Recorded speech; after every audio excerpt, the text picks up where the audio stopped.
The 17th seminar of the International Association for Tibetan Studies, originally scheduled to take place at Kathmandu University, later this month has been moved entirely online following sustained diplomatic pressure from Beijing.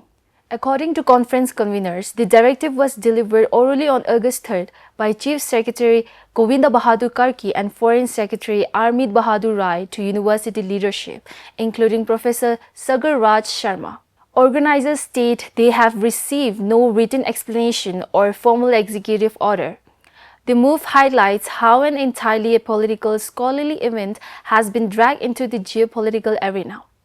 Founded at the University of Oxford in 1979, the IATS is a purely academic body dedicated strictly to research.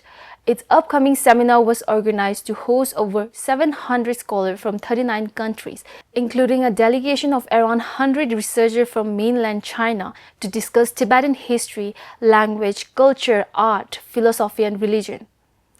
Despite the conference's non-political mandate and decades of strictly academic proceedings, Chinese officials treated the event as a political flashpoint. Reports indicate Chinese diplomats repeatedly lobbied Nepali authorities, citing concerns that discussions surrounding Tibet could touch upon politically sensitive topics. Observers note that by pressuring Nepal to hold the gathering, Beijing effectively politicized a neutral international forum. Meanwhile, a spokesperson for Nepal's Prime Minister office, Himraj Aryal, maintained that the government issued no official instructions to cancel the seminar.